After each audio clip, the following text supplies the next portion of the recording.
Muy buenas a todos. Gracias por venir a esta segunda sesión de nuestro curso interdisciplinar sobre la conciencia. Da gusto veros a todos otra vez por aquí. Bueno, no me voy a enrollar demasiado, que es lo importante. Entonces, hoy para esta segunda sesión tenemos a José Ignacio Murillo. José Ignacio es filósofo, es especialista en antropología filosófica, es catedrático en filosofía, es profesor en la Universidad de Navarra y es además director del grupo Mente Cerebro, de aquí del Instituto Cultura y Sociedad de la Universidad de Navarra, que en este sentido pues no debería decir mucho sobre él porque es mi jefe.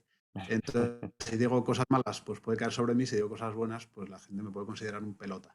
Entonces, simplemente diré que desde luego sí que también, como no muchos venís de la filosofía, solo algunos, pues también deciros que esta aproximación que hace él a la antropología filosófica, tomando la antropología en sentido amplio, es decir, incluyendo también el estudio del cuerpo y en concreto del sistema nervioso, no es nada común, ¿vale? No es nada común en filosofía, no es nada común en antropología, y esto, pues, de alguna manera, digamos que destaca o pone de manifiesto ese punto de vista original que tiene él sobre la investigación en general, bien sea científica o bien sea filosófica, sobre el ser humano. Bueno, el Grupo Mente Cerebro pues lleva desde 2010, 2011 en marcha. Él, claro, lleva con esta idea del grupo desde antes. Planteó la idea cuando salió la expresión de interés de grupos del ICS y se la aprobaron. Y desde el principio pues ha tenido esa idea de considerar al grupo como un espacio de diálogo entre la neurociencia contemporánea y las humanidades, especialmente la filosofía, pero también otros campos del saber. Y bueno, como decía, no me quiero enrollar mucho. Así que, José Ignacio, muchas gracias por estar aquí. Como sabéis, lo que va a hacer José Ignacio, la idea de esta segunda sesión, es dar una visión histórica del problema mente-cerebro y mostrar cómo de esta manera uno puede entender también el estudio contemporáneo de la conciencia desde otro punto de vista, ¿vale? Bueno, no destripo más, sobre todo porque si no vas a hablar de esto, pues mejor que... Y ya está. Así que nada, insisto, bienvenidos a todos, muchas gracias por estar aquí y José Ignacio, cuando quieras. Muy bien, pues muchas gracias primero por... Bueno, me alegra mucho estar en este curso con estos alumnos tan selectos, ¿no? Ya he estado un poco revisando vuestros perfiles, ¿no? Y a qué os dedicáis, y me parece que es un público muy interesante, desde luego para mí, para las cosas a las que yo me dedico, y también desde el punto de vista que yo me aproximo a ellas. Así que ya digo, estoy muy contento de la invitación que se me ha hecho y de poder estar aquí. A ver, espero que lo que diga realmente pueda aportaros algo, y también que pueda hacerme entender bien, no solo de los que ya saben filosofía y se dedican a la filosofía, sino de los que pues vienen más del mundo científico, ¿eh? Entonces, esta es mi... Bueno, y luego agradezco la presentación que me ha hecho Javier Bernácer.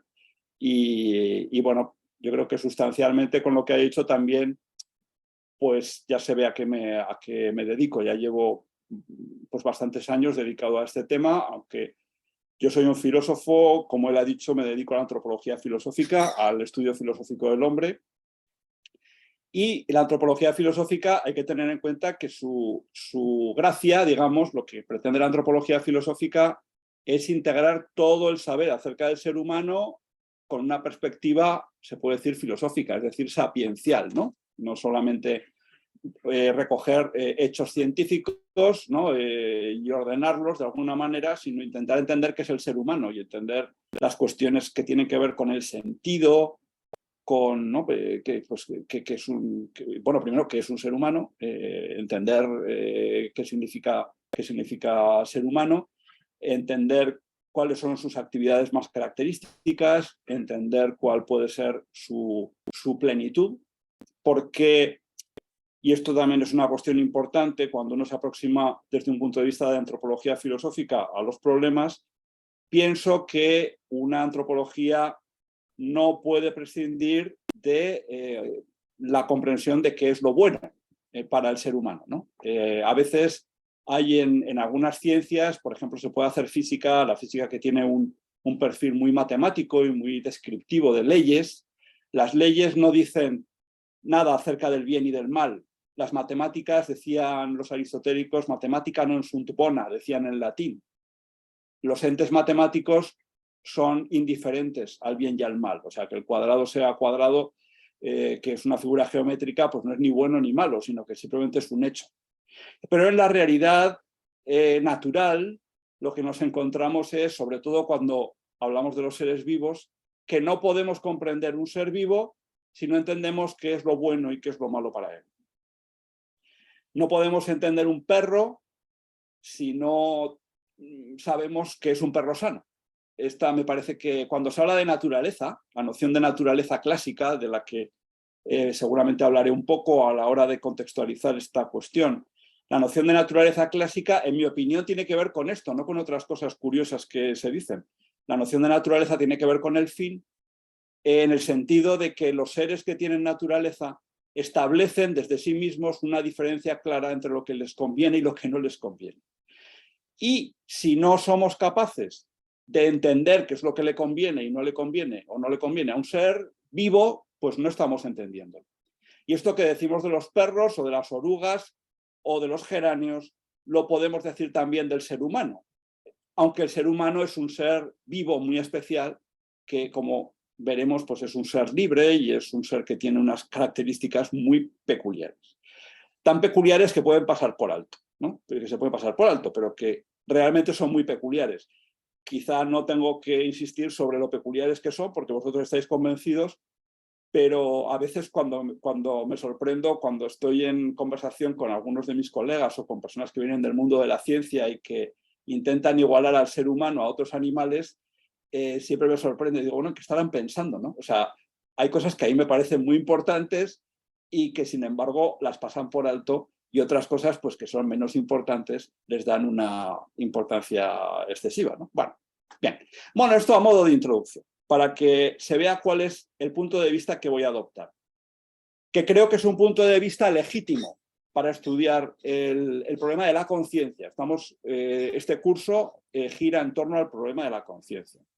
Hay una cuestión anecdótica que Javier Bernácer, que me ha presentado, la conoce muy bien, y es que cuando el grupo Mente-Cerebro lo propuse como proyecto de investigación, propuse la metodología que íbamos a tratar y también que lo que se iba a hacer era discutir de las cuestiones que la neurociencia planteaba cuando estudiaba al ser humano desde el punto de vista científico y filosófico, también en diálogo con diversas tradiciones, ¿no? Para que no fuera simplemente una aproximación, ¿no? Yo quería evitar, entre otras cosas, la aproximación que en aquel momento, y quizá en parte todavía está más de moda, que es la de la filosofía de la mente. A la filosofía de la mente contemporánea se va a dedicar la próxima sesión fundamentalmente, por lo tanto hablaré poco de ella, pero hay que tener en cuenta que hubo un momento en el que la filosofía analítica descubrió el problema de la conciencia y apareció una explosión de estudios sobre la conciencia, sobre su lugar en el cerebro, etcétera, etcétera, ¿no? La relación cerebro-conciencia, etcétera, ¿no? Y entonces eso dio lugar a diversas posturas, etcétera. Y a mí esto me interesaba, pero no quería que monopolizara esa discusión el problema de la discusión entre los neurocientíficos y los filósofos, ¿no? Entre los científicos y los filósofos. No quería que lo monopolizara. Y entonces, cuando los revisores internacionales y tal, pues vieron el proyecto completo, entonces una de las objeciones que puso alguno de ellos, es que había que concretar más el tema que queríamos estudiar. Y este revisor en concreto proponía el problema de la conciencia. Decía, el problema podría ser en torno al cual girara el problema de la conciencia, y ahora tenía mucho sentido porque era un tema. Como veremos, es un tema, ¿no? Y ya creo que esto queda claro, ¿no? Porque la conciencia es un problema para la neurociencia, pero también es una cuestión muy importante para la filosofía. Y yo huí de eso como pude. ¿Por qué? Precisamente para evitar caer en la filosofía analítica de la mente, simplemente que se plantea directamente el problema de la conciencia y para él ese es el problema, para ellas es el problema, ¿no? El problema es la conciencia y no otro, ¿no? ¿Por qué hay conciencia? El cerebro lo podemos entender de muchas maneras como una especie de mecanismo que hace, ¿no? En el cual ocurren cosas, ¿no? Ocurren cosas, un mecanismo, dicho de una manera muy, ¿no? Algunos lo entienden como un mecanismo, plantean metáforas computacionales para entender el cerebro, pero en cualquier caso pues es un órgano en el que hay ¿no? Pasan cosas, ¿no? Y uno puede decir, bueno, ¿por qué eso que pasa en el cerebro tiene que ver con la conciencia? Y esta es la gran pregunta, y a esta pregunta pues se le dan distintas respuestas, ¿no? Algunos dicen, bueno, la conciencia es irrelevante, otros dicen, no, la conciencia es una realidad independiente del cerebro que interactúa con él, dualismo, etc. Y yo quería evitar caer en la discusión acerca del monismo, el dualismo, etcétera, etcétera, porque me parecía que era atascarse en un callejón sin salida, tal como estaba planteado en esa tradición. Me parece que es un callejón sin salida y también pienso que poco a poco esto se va viendo, ¿no? Se va viendo que hay que hacer otras aproximaciones, ¿no? Pero bueno, en aquel momento yo lo veía claro porque venía de otra tradición. También no tiene gran mérito, sino que simplemente te aproximas a esa tradición y ves que ves los problemas con más facilidad. Y entonces huí de este asunto y preferí que el proyecto girara en torno a la acción humana, ¿no? Porque en la acción está implicada la cognición, está implicada la identidad, porque el que actúa es alguien, ¿no? Y está, ¿no? Bueno, y está la acción, o sea, la acción que tiene un fin, que transforma la realidad, etcétera, ¿no? Y estos son problemas que todos ellos interesan también a la neurociencia. Así que, ya digo, lo cuento como una anécdota, pero para que se vea que no es porque a mí no me interese el problema de la conciencia, todo lo contrario, sino porque me parece que el problema de la conciencia hay que contextualizar. Y esto es lo que voy a intentar hacer de un modo, digamos, sintético en este tiempo que tengo, ¿no? Y luego intentaré responder a las preguntas que surjan y, bueno, así haré lo que pueda, en cualquier caso, como es lógico, ¿no? Creo que pensando en los materiales que se podían dar de apoyo a esta sesión, creo que bueno, me han dicho, me consta que se ha compartido con los alumnos una voz que escribí para un diccionario interdisciplinar, que es la voz mente-cerebro, que precisamente está planteada también desde esa perspectiva, ¿no? De contextualizar en una historia más amplia el problema de la conciencia. Ese problema que la ciencia moderna, que la filosofía analítica moderna y la filosofía contemporánea en general se plantea partiendo del hecho de la conciencia, ¿no? De la experiencia de la conciencia y cuál es su lugar en lo que la ciencia nos dice. Bien. Bueno, primero, aunque sea quizá volver sobre algo que ya se habrá visto en la primera sesión, cuando contextualizábamos o cuando se hablaba de la conciencia como tal, compensa detenerse un poco en qué entendemos por conciencia. Porque la cuestión de la conciencia no es una cuestión tan sencilla como en apariencia parece. Decimos, todos parece que entendemos qué significa ser consciente. Pues efectivamente, yo presupongo que todos los que me están escuchando en este momento están conscientes, y son conscientes de que me están escuchando, y son conscientes de algunos de lo que tienen en su mente. En la mente pues hay, por supuesto, también sabemos que hay un inconsciente, hay cosas de las que no somos conscientes que ocurren en nuestro cerebro y o que ocurren en nuestra psique, que condicionan aquello de lo que somos conscientes. La psicología se ha hecho bien famosa esa distinción de Freud entre el inconsciente y el consciente, que en mi opinión está bastante mal planteada, pero que alude a algo muy interesante, y es que efectivamente hay un inconsciente. Por cierto, otra anécdota sobre esta cuestión del inconsciente, dirigí una tesis porque me la propuso el alumno, o sea, no fue una idea mía, pero una tesis muy interesante sobre la dinámica del inconsciente en San Gregorio Magno, que me convenció, si ya antes tenía ya mis sospechas, me convenció de que la cuestión del inconsciente no se la inventó Freud, sino que era antiquísima, ¿no? O sea, que esto de que existe una dinámica psicológica inconsciente es algo muy común. Pero bueno, inconsciente lo decimos por relación a la conciencia, porque todos tenemos bien claro qué es la conciencia. El inconsciente es algo en lo que podemos bucear, que podemos intentar explicar de miles de maneras. El inconsciente que no es otra cosa. Algunos piensan que el cerebro y su funcionamiento, otros, como decían, no, en realidad es una parte es como algo de esa superficie consciente, pero que está como bloqueado y que pero no es simplemente el funcionamiento del cerebro, sino que es algo que podría ser consciente y no lo es, ¿no? Bien, pero la conciencia, todos tenemos claro que es ser consciente. Y al partir de ese fenómeno de la conciencia, claro, eso es un poco peligroso, porque como es tan clara la diferencia entre estar consciente y no estar consciente, porque entendemos qué significa estar consciente con tanta claridad, podemos perder los matices y las diferencias, las distinciones que son inherentes a la conciencia. Hay un filósofo alemán, que yo he usado su texto en alguna ocasión, un filósofo alemán que se llama Klaus Dürkheim, creo que ya está jubilado hace algunos años, experto en filosofía idealista, en la filosofía idealista alemana. Y hablando sobre el problema mente-cerebro, tiene un artículo que además se ha traducido al castellano. Su tesis central es que dice, bueno, la filosofía de la mente actual, cuando se plantea el problema de la conciencia, está tomando por conciencia una noción de la conciencia muy elemental,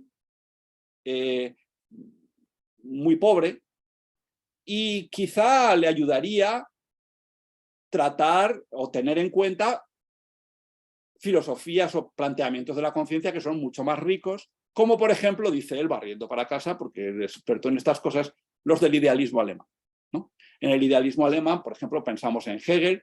Hegel tiene un estudio de la conciencia que realmente es riquísimo. Uno puede estar más o menos de acuerdo con sus conclusiones, pero desde luego se aprende mucho con él porque es de una agudeza y de una, ¿no? Y hay una cantidad de matices. Y claro, y quedan también claras las relaciones que tiene la conciencia con el conocimiento de la realidad y con la autoconciencia, etcétera. Lo que llamamos conciencia es una forma de autoconciencia, pero la autoconciencia que tenemos pues tiene sus limitaciones, por lo tanto no hay un solo tipo de autoconciencia. Y bueno, pues Hegel, Fichte, Schelling tienen unas visiones de la conciencia muy elaboradas, ya digo que pueden estar equivocadas o no, pero desde luego son mucho más ricas que la simple idea de que la conciencia es una especie de fenómeno, ¿no? De fenómeno como una luz, un fogonazo, ¿no? Un fogonazo de conciencia, ¿no? Que tenemos que conjugar con lo que conocemos científicamente, con lo que pasa en el cerebro, con lo que pasa en el cuerpo, con la realidad del mundo. Este gran problema también que plantea la conciencia. Somos conscientes de cosas.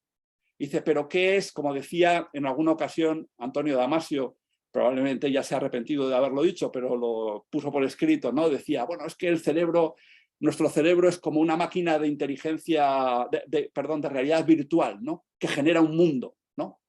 Y dice, bueno, claro, pero una cosa es generar un mundo, ¿no? Y otra cosa es que alguien tiene que verlo, ¿no? Y no hay conciencia si no hay un,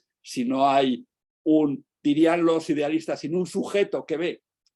O diría Aristóteles, sin un cognoscente, sin un agente, un cognoscente que conoce. Entonces, por supuesto, y bien, es una cuestión que tiene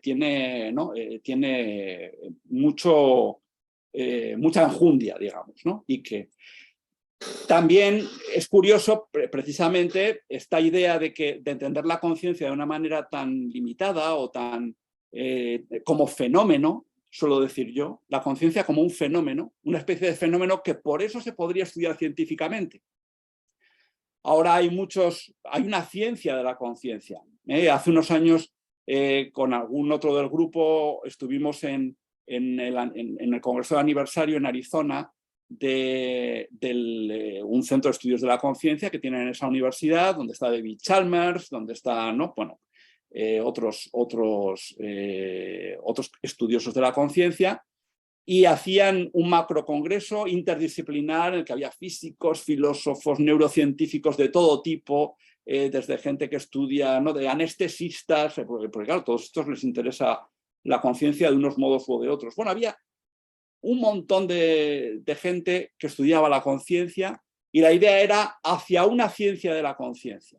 Vamos a convertir la conciencia en un objeto científico.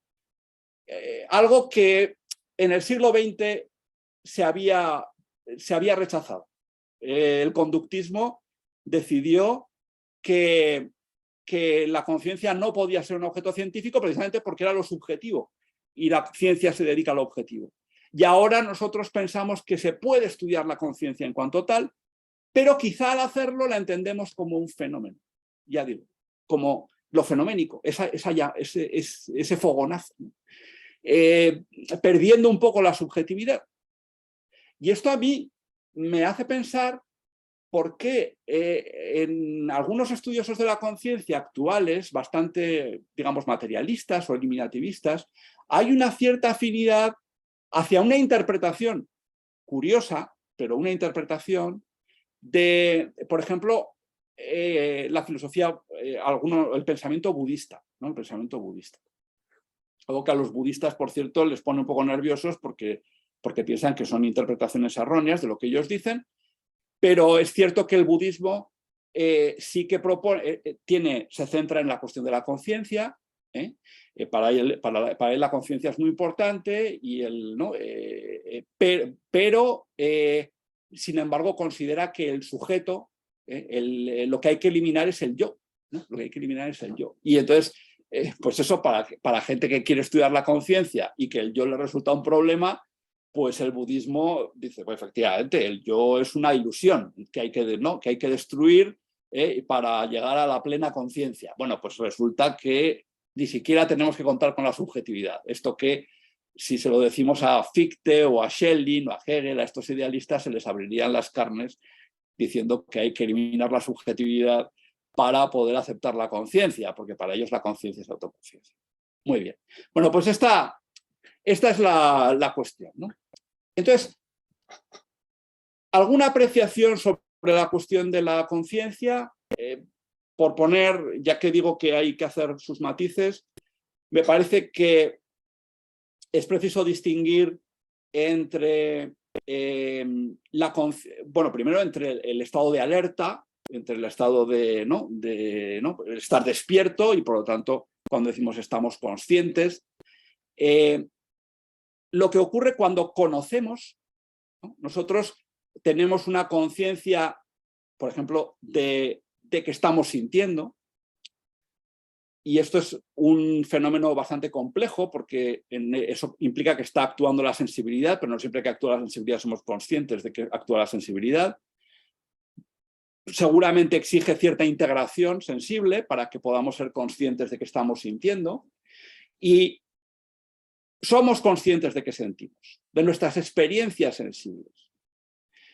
Pero también somos conscientes de que pensamos, somos conscientes de nuestra experiencia intelectual, de que sabemos. Algo que, por poner el ejemplo quizá más sencillo, porque cuando estamos estudiando matemáticas, y estamos estudiando algo muy abstracto, pero hay cosas que aprendemos, que sabemos, demostramos determinadas proposiciones matemáticas, ¿no? Determinados teoremas, y una vez que lo demostramos, entendemos que las cosas son así. Y cuando entendemos, somos conscientes de que entendemos. Y es también conciencia, pero es una conciencia distinta. Está vinculada a una actividad distinta y a un objeto distinto. Y me parece que esto es importante tenerlo en cuenta. Y también está la conciencia de que actuamos. Y el yo comparece de una manera muy especial en la acción. Cuando yo actúo, no puedo actuar propiamente si no soy consciente de que soy yo el que actúa. Entre otras cosas, por eso consideramos, por conocer algo no necesariamente somos responsables, ¿no? Porque esto es algo que, ¿no? Si se nos pone algo delante, pues lo conocemos. Pero la acción es algo que nos involucra y incluye otro tipo de conciencia. Una conciencia que está orientada hacia fines, en la cual sabemos que somos nosotros los que estamos soportando la acción, estamos realizando algo, ¿eh? Y eso es consciente también. Y la pregunta es, bueno, todo esto tiene aspectos en común, pero en realidad ¿es el mismo tipo de conciencia? ¿Podemos tratar la conciencia sin tener en cuenta estas diferencias? ¿Cómo se da la conciencia? Hay que tener en cuenta que la noción de conciencia, ya el mismo término español, decimos conciencia, es scientia, del latín, ¿no? De ciencia, es saber, ¿no? El saber con, un saber que acompaña, ¿no? Los griegos tenían, aunque los griegos no se interesaron directamente mucho por la cuestión de la conciencia como fenómeno, sin embargo tenían un concepto para la conciencia. Ellos hablaban de Syneidein, el sin es con y eidein ver, ¿no? O también, por ejemplo, Plotino usa sinaistesis, ¿no? Aistesis, que significa sentir, sentir con, ¿no? También hay un sentir espiritual, ¿no? Y entonces la conciencia es ese darse cuenta de que yo acompaño a mis actos, ¿no? De que yo soy consciente en la medida, o sea, cuando actúo, soy yo el que actúa, es ese conocimiento que acompaña, ¿no? Algunos han hablado de la conciencia concomitante, porque acompaña, ¿no? Bueno, pues esta es una cuestión importante, ¿no? La conciencia es ese saber con. Y esta es una cuestión que recorre toda la historia del pensamiento. Pero ya digo, esa conciencia depende mucho de las actividades a las que se encuentra vinculadas. Y esto de las actividades, pues, nos da pie para precisamente vamos a ver, el problema de la conciencia realmente está bien encuadrado cuando nos centramos en el fenómeno de la conciencia. Incluso queremos generalizar, vale, me parece muy bien. Cuando actúas eres consciente, cuando sientes puedes ser consciente, cuando entiendes eres consciente, pero yo quiero quedarme con eso general, eso que tienen en común todas esas realidades, ese ser consciente, ¿no? Que acompaña a todo. Bueno, ¿qué ocurre con esta cuestión? ¿Es realmente un problema tratable? ¿Está bien definido? Claro, cuando se habla de esta cuestión, el filósofo que siempre sale es el bueno de Descartes, ¿no? El bueno de Descartes es el responsable del replanteamiento de la antropología y de la filosofía, en buena medida, por supuesto,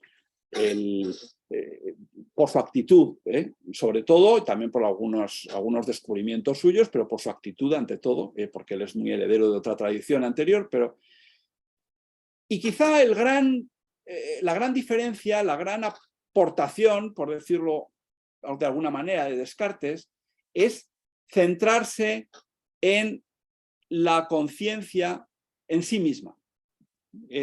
Como es bien sabido, para Descartes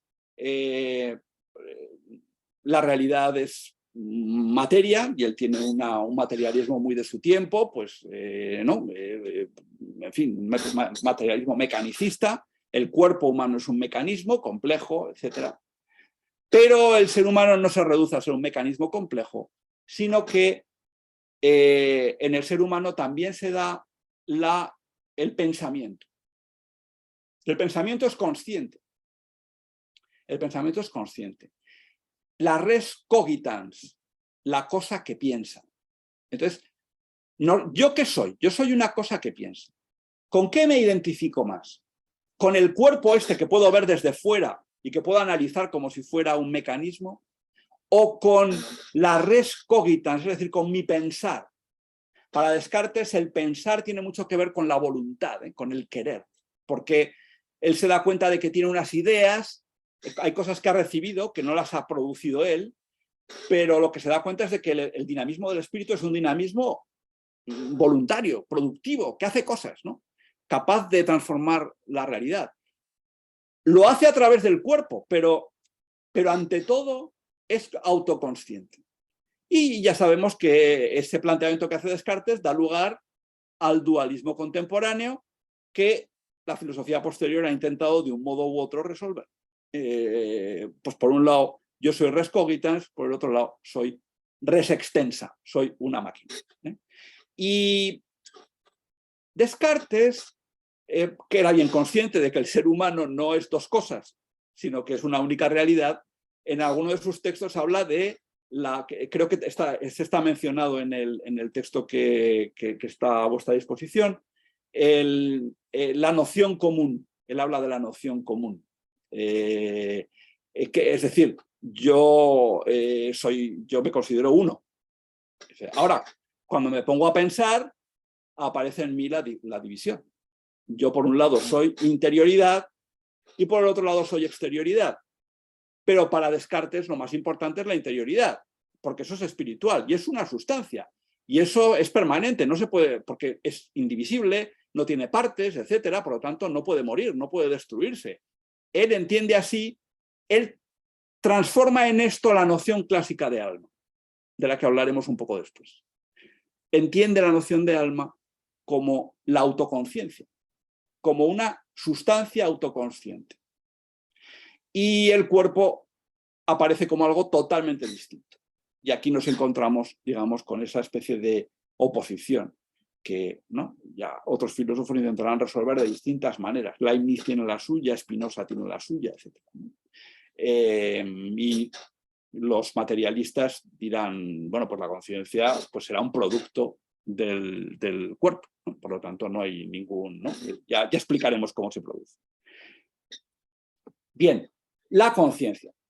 También hay que decir que Descartes es el padre de la psicología, aunque él no inventó la psicología contemporánea, que eso tiene, ¿no?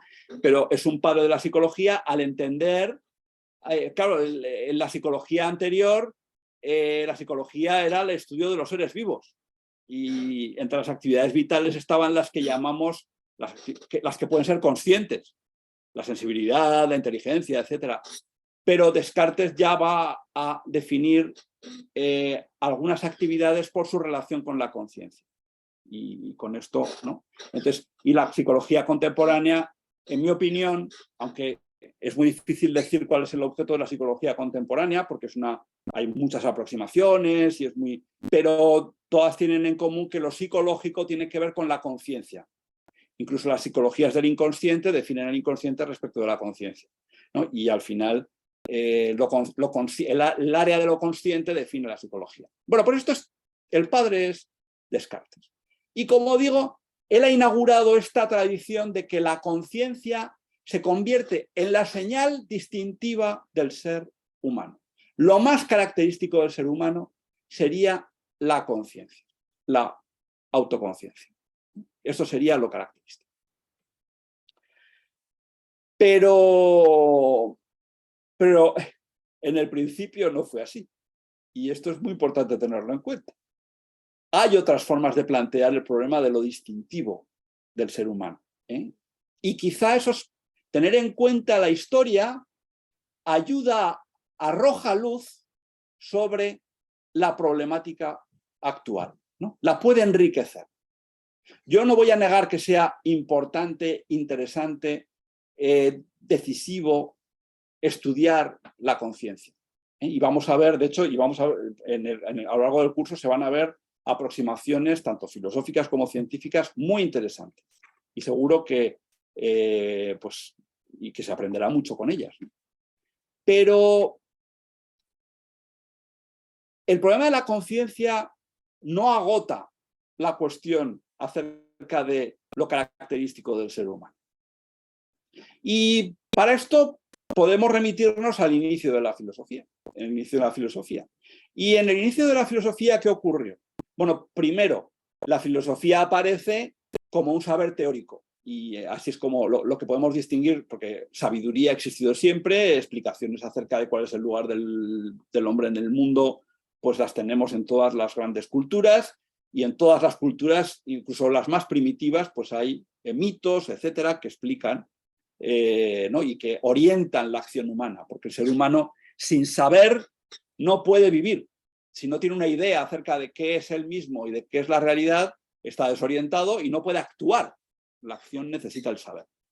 Pero la filosofía inaugura una forma peculiar de afrontar la empresa del saber, que es busca un conocimiento teórico, la teoría.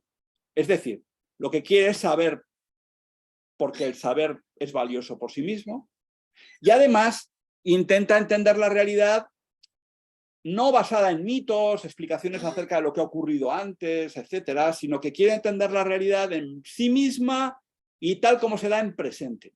La presencia es algo importantísimo para la filosofía. Bueno, y la presencia, por cierto, tiene mucho que ver con la conciencia. Es una noción, está de presencia, lo presente, que se irá formulando poco a poco, pero está ya desde el principio. Lo que el filósofo parte de lo que está presente. Y lo que intenta es encontrar un fundamento que esté presente. Cuando Tales de Mileto dice que todo es agua, no dice que fue el dios de los mares el que... No, lo que está diciendo es que el agua, que es algo real y que está presente, está fundamentando las cosas a pesar de que sean sólidas, líquidas o gaseosas. Un fundamento presente y la presencia. Pero lo interesante, a mí me parece fascinante, que cuando vemos los textos filosóficos de los primeros filósofos, vemos que la antropología, el ser humano, no es, desde el punto de vista filosófico, el problema fundamental. El problema fundamental de la filosofía era entender el universo, el todo. Tapanta, decían ellos en griego, ¿no? Todas las cosas. Lo que quiero es entender el fundamento de todas las cosas. Y el ser humano es un ser pobrecillo, pues uno más. Una cosa es el saber y otra cosa es la vida humana. El ser humano es un ser efímero. Efímero significa que dura un día, pero bueno, dura unos pocos días más, pero es un ser que es mortal. Y aunque los mitos dicen algo acerca de su destino y acerca de su tal, pero en realidad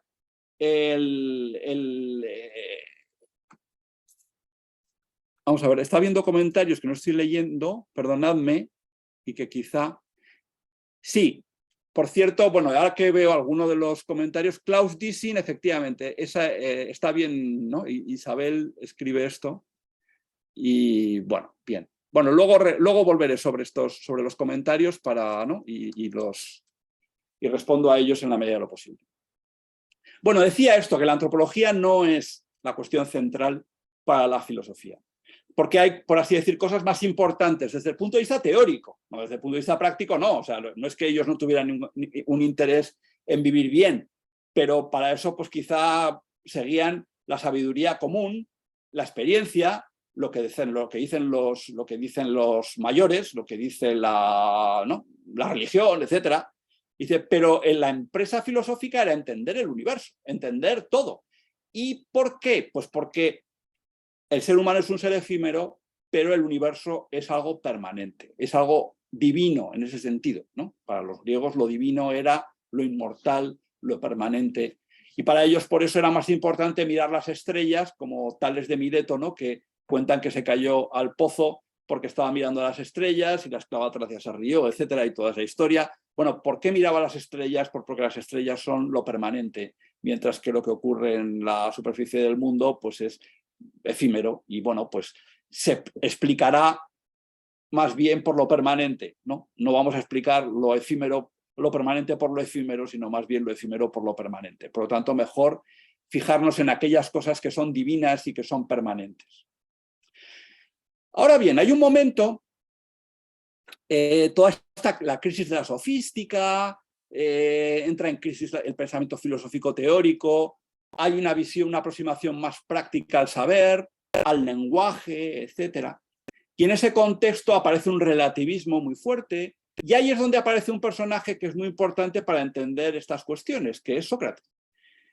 Y Sócrates formula por primera vez la noción filosófica, teórica, científica de alma. Él la formula en un contexto sobre todo moral. Para él, ¿qué es el alma? Bueno, el alma es el yo, es aquello que me hace ser quien soy, lo que soy, y es aquello que tengo que mejorar si quiero mejorar. Hay muchos aspectos de mi vida, pero todos todos tienen un orden. Hay algo que es más importante. Es más importante crecer. Para Sócrates es muy importante el saber como característico del alma. El alma sabe y es característico del alma el bien, la tendencia. Nosotros deseamos el bien y este es el gran tema socrático, ¿no? Yo quiero el verdadero bien, no un bien parcial. Quiero el bien verdadero. El bien verdadero. Y para eso necesito saber, para eso necesito investigar qué es lo bueno, juzgar acerca de las posibilidades que tengo, ¿no? Para determinar qué es lo bueno, qué merece la pena perseguir. Como algunos han señalado, por ejemplo, Robert Spemann ha dicho, la gran pregunta de Sócrates no es qué hay que hacer, no es, sino qué merece la pena querer, ¿no? Evidentemente nosotros queremos cosas buenas. Pero muchas veces nos preguntamos, ¿eso que quiero como que juzgo bueno, en realidad es lo que me conviene? Y Sócrates dice, bueno, pues eso es lo que tienes que preguntarte, ¿qué es lo que realmente te conviene? Y te darás cuenta de que lo que te conviene tiene que ver con el saber, tiene que ver con la verdad, tiene que ver, y es lo que llamamos la virtud. La virtud es la perfección del alma, ¿no? Así que Sócrates habla de que existe un alma, un principio, en el ser humano, y que ese principio es susceptible de perfección y a eso le llamamos la virtud, ¿no? La excelencia del alma. Y, por supuesto, el cuerpo, bueno, pues es importante, pero no es lo esencial. Es importante en la medida en que es mi cuerpo. Es el cuerpo de la persona que yo soy, de un ser que es un ser intelectual, capaz de conocer la realidad, capaz de aspirar al bien, ¿no? Un bien que hace que, ¿no? Tiene que ver con los demás, etcétera, etcétera, la virtud, bueno. Bueno, y esto es lo que desarrollarán los filósofos posteriores. Bueno, pues ya tenemos una noción interesante, la noción de alma. De momento, una noción, ya digo, que quizás se ha formulado sobre todo en el plano más ético, pero que intenta ser una noción antropológica, explicar que hay algo en el ser humano que le hace ser lo que es. Esto sabemos que Platón retoma la noción de alma y para él la noción de alma es tan importante que yo soy mi alma. Y el cuerpo es un sepulcro del alma. Es algo en lo que yo he caído, ¿no? ¿Cómo justifica Platón la inmortalidad del alma? La justifica porque existe algo que es permanente, que son las ideas, ¿no? Existen las ideas y las ideas son permanentes. Antes hablaba de las estrellas, ¿no? Que para los antiguos eran lo permanente, ¿no? Lo que siempre existía, lo que nunca se destruía, ¿no? Era, ¿no? Bueno, pues para Platón esos son fundamentalmente las ideas. Las ideas son, independientemente de que las piense o no las piense, de que existan seres humanos o no, la idea de perro es la que es, independientemente de que los perros se extingan. Y por lo tanto hay algo que es permanente. Y el alma es afín a lo permanente, a las ideas. Por lo tanto, el alma es inmortal. Esta es la tesis de Platón. Y entonces tenemos ya el problema, como dice el título de la intervención, ¿no? El problema alma-cuerpo. Tenemos algo en nosotros capaz, o sea, que es afín a lo permanente, a lo universal, al bien, porque al final el bien es lo que da unidad al mundo de las ideas. Tenemos algo en nosotros que es así y tenemos también algo que es puramente material. Bien, otro dualismo, este es el primer gran dualismo. De hecho, todos los materialistas, en sentido estricto, lo son gracias a Platón, que definió algo que no era materialismo, era el dualismo. Entonces, los que niegan que exista esa realidad independiente, pues son materialistas. Pero hasta que los primeros filósofos pues no eran ni materialistas ni no materialistas, porque no tenían una noción de materia clara. Platón sí que ya ha proporcionado. Bueno, y la noción de alma recibirá otro giro, un giro muy importante para nuestro tema, precisamente en Aristóteles. Aristóteles considera que efectivamente, bueno, primero él la noción de alma la considera el objeto de la biología, bueno, de la psicología. La psique es el alma y la ciencia que estudia el alma o los seres que tienen alma es lo que nosotros llamamos biología y psicología. Para él las dos hay una continuidad. El tratado sobre el alma es un tratado en el que se estudian desde las plantas hasta los seres humanos, porque todos ellos son seres vivos con alma. ¿Por qué? ¿Qué es el alma para Aristóteles? Pues es el acto primero de un cuerpo organizado. Es aquello que hace que los cuerpos vivos sean cuerpos vivos. No es que sea un principio que viene de fuera y que... No. En los geráneos, en las ratas, no. Nos encontramos con una organización de la materia. Pero es una organización que es la que hace que eso sea lo que es, ¿no? Bueno, y eso es lo que llamamos alma.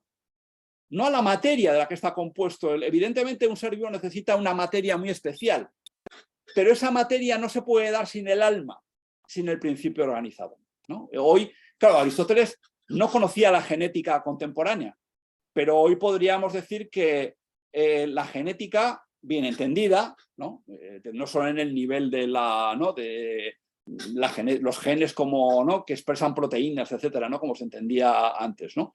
Sino la genética entendida como los genes funcionando en el organismo, esa información genética que está distribuida, ¿no? se expresa de manera diversa en las distintas partes del cuerpo, pero de una manera organizada, etcétera, etcétera, etcétera. Bueno, pues eso tiene mucho que ver con la realidad, esa información, ¿no? en acto, por así decir, en el ser vivo, es lo que Aristóteles estaba buscando, pero que, bueno, pues él no tenía microscopios, no tenía, o sea, hay que comprenderlo, ¿no? Hay que comprenderlo, pero él está hablando de eso, no de una cosa distinta. Eso es el amorfismo aristotélico, tiene que ver con que el principio organizador, lo que, ¿no? la organización de la materia, pues no se puede confundir con la materia, aunque la requiera, ¿eh? Y es más, le da pues, la materia del cuerpo humano, del cuerpo vivo, es una materia muy particular porque está organizada por el principio organizador, que es el alma.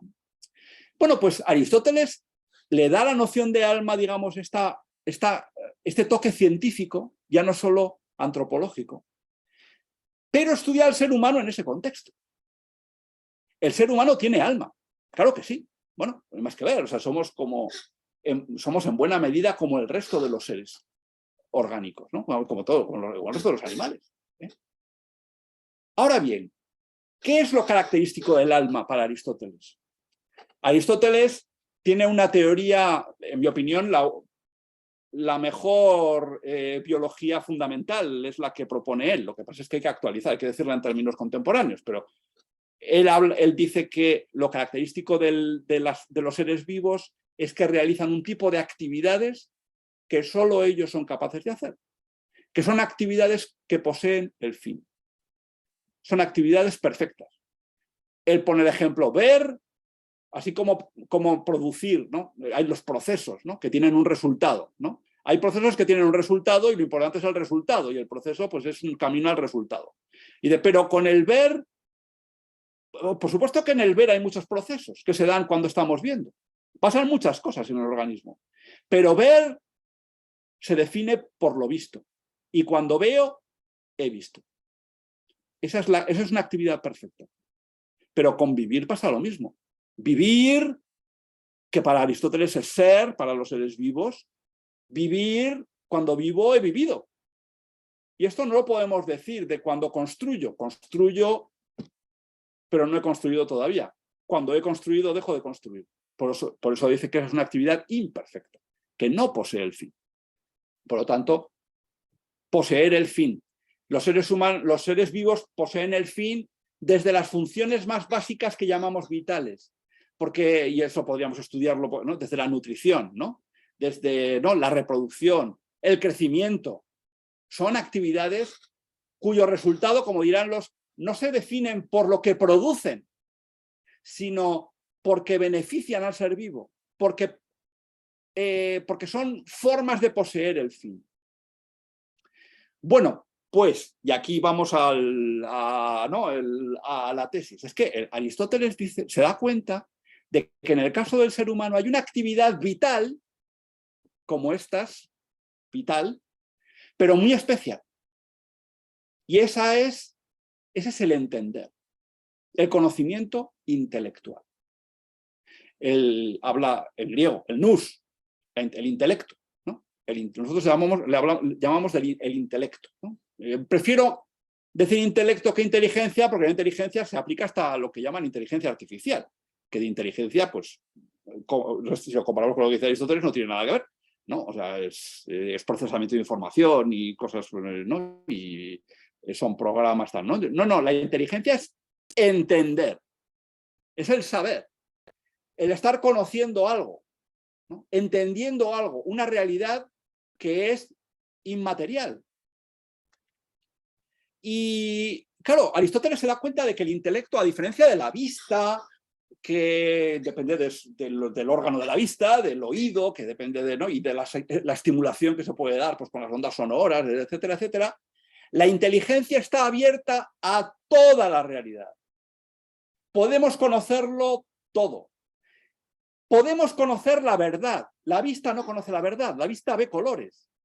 Pero la inteligencia se plantea qué es lo real en sí mismo. ¿Qué es lo real en sí mismo? Esa capacidad que tenemos los seres humanos de preguntarnos por lo real y distinguirlo de lo aparente. Esa capacidad que es la que nos lleva a hacer ciencia, a intentar entender qué son las cosas en sí mismas y entender cómo son. Esa capacidad que nos da, nos permite también conocernos a nosotros mismos. Eso es una forma de conocimiento que es conocimiento, como la vista, pero es conocimiento en un sentido totalmente, o sea, vamos, eso es propiamente el conocimiento. La vista es conocimiento porque se parece a eso, pero, ya digo, ver, si no fuera por la inteligencia, pues apenas sería conocimiento, ¿no? Ven las ranas, ven los saltamontes, ven los, ¿no? Pero la inteligencia es capaz de...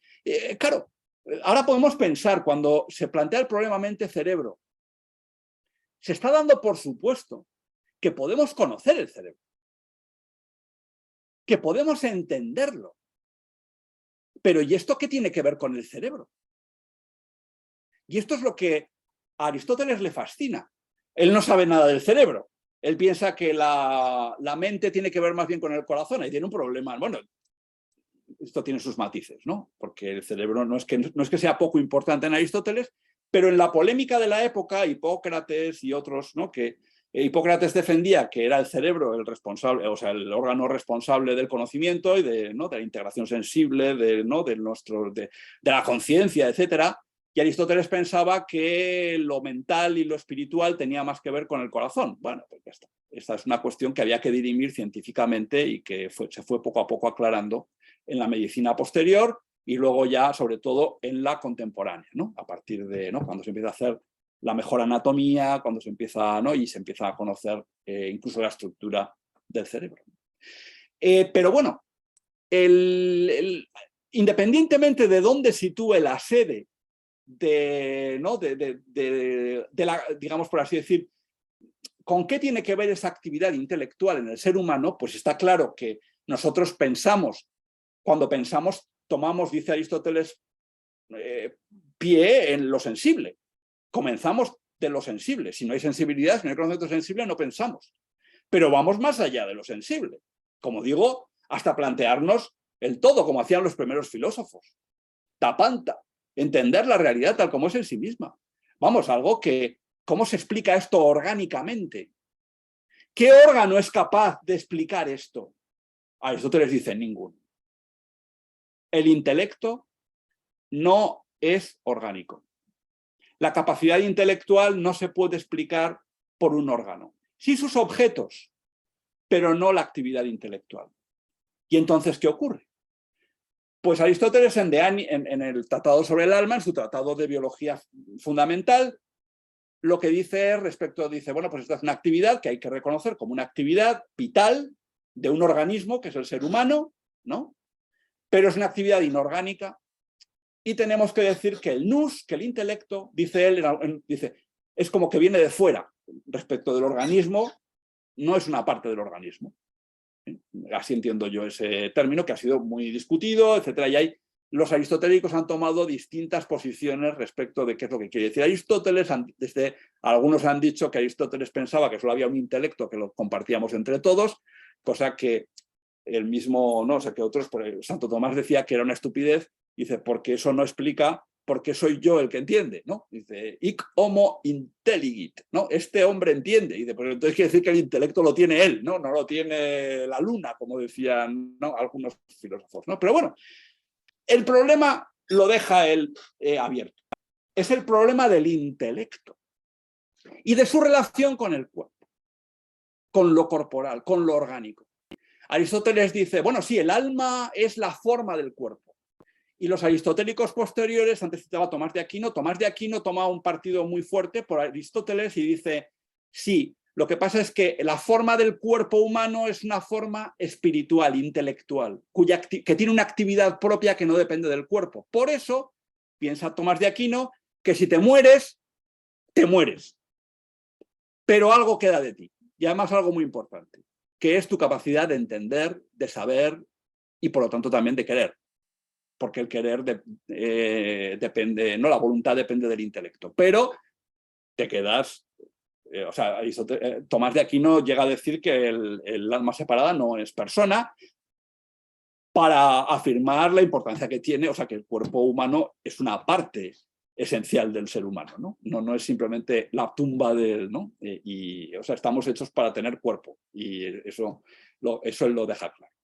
Tanto es así, bueno, yo he citado, tuve también otra pequeña anécdota, ¿no? Pero tuve un pequeño problema cuando redacté la voz del diccionario interdisciplinar entre los revisores, que fueron muy buenos, los revisores lo hicieron muy bien en sus sugerencias, pero había uno que se sorprendió de que yo dijera que para Tomás de Aquino la resurrección del cuerpo era algo que se podía conocer por la razón, que no era simplemente una doctrina, que no era una doctrina revelada solamente, sino que era, ¿no? Pero bueno, está ahí. O sea, de hecho, pues lo que hice fue poner el texto de la Suma contra Gentiles, donde lo explica, y él dice, pues claro, bueno, por supuesto parte de que existe un Dios, que no hay un ser, que el ser creador es un ser inteligente y es libre y es bueno, y que no va a crear a un ser ¿no?, que para que esté fastidiado toda la eternidad, ¿no? O sea que, por lo tanto, si ahora nos morimos, de alguna manera va a tener que arreglar este asunto. O sea que esa es la opinión, dicho de una manera un poco ruda, de lo que piensa Tomás de Aquino. Porque él piensa que el cuerpo es algo que añade al ser humano. Pero, y aquí vuelvo a lo importante, es el problema del intelecto, del saber, de la inteligencia. Y esto es lo que yo ahora, ya en estos pocos minutos que me quedan, querría subrayar, ¿no? El problema mente-cerebro, el problema de la conciencia y el cuerpo. Ya es difícil, efectivamente, entender qué relación tiene la conciencia con lo que ocurre en el cuerpo, con lo que ocurre en particular en el cerebro. Aunque, como se verá, no es una cuestión que haya que aislar en el cerebro, porque incluso el cerebro, el sistema nervioso es algo que tiene que ver con todo el cuerpo, y desde luego el cuerpo no es irrelevante para el cerebro, ¿no? O sea que, digamos, la conciencia y el cuerpo. Un gran problema. No sabemos cómo. Hoy acababa de redactar un texto sobre el famoso neurocientífico, sobre Charles Scott Sherrington. Y él, en su libro El hombre en la naturaleza, las conferencias Gifford que dio, él dejaba claro, dice, bueno, en la naturaleza podemos decir, hemos unificado todo en torno a la noción de energía, pero hay algo que se escapa a la noción de energía en la naturaleza y eso es la mente, lo mental. Bueno, pues efectivamente, estamos de acuerdo. Pero la conciencia me parece a mí un problema menor, voy a ser un poco provocativo, ¿no? Comparado con el problema de que este bicho que tenéis delante a través de la pantalla, ¿no? O sea, José Ignacio Murillo, este animal es capaz de conocer la realidad intelectualmente, es capaz de hacer ciencia, es capaz de saber, es capaz de preguntarse cuál es el fundamento último de la realidad, es capaz de preguntarse qué relación tiene su cerebro con su conciencia y es más, qué relación tiene su cerebro con el saber. Bueno, pues esta es la tesis, ¿no? Si hubiera que resumir en una tesis ¿no? de las muchas cosas que he dicho, a mí me gustaría que os quedarais con esto. La conciencia, un gran problema. Pero me parece que la conciencia también hay que encuadrarla, porque no son dos problemas totalmente separados. Conciencia cum scientia, saber con. Es que la conciencia es un saber también. Entonces, la conciencia no se puede separar del problema del saber. Y esto es algo que se da tan por supuesto, y yo personalmente me pongo nervioso algunas veces cuando se hacen los planteamientos del problema mente-cerebro, excluyendo esta cuestión. Dice, oye, pero estás dando por supuesto que tú puedes entender qué es el cerebro, que puedes hacer ciencia. Me estás diciendo que el cerebro es una máquina de realidad virtual, que genera una realidad que no tiene por qué existir porque es una pura fantasía, es como meta, ¿no? O sea, pues algo que no se ha creado ahí y tal, entonces no tiene por qué ser real. Y entonces, bueno, pues si lo que genera el cerebro es lo consciente y lo consciente no tiene por qué ser, no sabemos si es real o no, pues entonces lo que me estás contando es un cuento chino. ¿No? Es falso. O sea, bueno, no, ni falso ni no falso. O sea, pues nada, todos son imágenes de imágenes, fantasías, y vete tú a saber si lo que me dices es más verdadero que su contrario. Porque cuando estás haciendo una afirmación acerca de qué es lo verdadero, estás presuponiendo la inteligencia, la capacidad del ser humano de conocer la realidad en cuanto tal. Y todavía no hemos demostrado qué relación tiene eso con el funcionamiento ni del cerebro ni de ningún aparato, ¿no? Entonces, ¿cómo relacionar el problema de la conciencia con el problema de la inteligencia? El problema de la relación entre la inteligencia, el saber y el cuerpo es un problema al menos tan radical y quizá más importante para entender las cosas que el problema de la relación entre la conciencia y el cuerpo. Y con esto, pues doy por concluida mi exposición así de seguida e intento responder a las preguntas que tengáis. Yo veo que hay en el chat bastantes cosas, no sé si las podré leer todas. Bueno, algunas son, digo, pues para todos son interesantes, ¿no? Porque se hacen algunas observaciones. Ya he dicho antes que Klaus Dissing efectivamente es el autor. Luego, toda la cuestión de la inteligencia artificial. Dudo que se pueda ser consciente y autoconsciente al mismo tiempo, porque la autoconciencia adviene cuando detenemos la conciencia y la convertimos en objeto de reflexión. Bueno, esto sería todo un tema. La autoconsciencia sería así una metaconsciencia. Bien, bueno. Y habría que ver que, ¿no?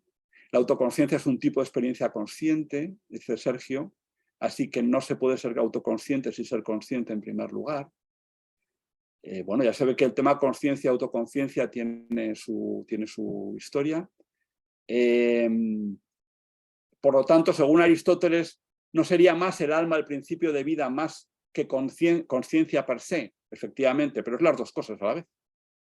Porque es principio organizador del cuerpo, porque nuestro cuerpo es un cuerpo espiritual de un ser intelectual, pero su actividad propia es el conocimiento de la realidad y el querer, etc.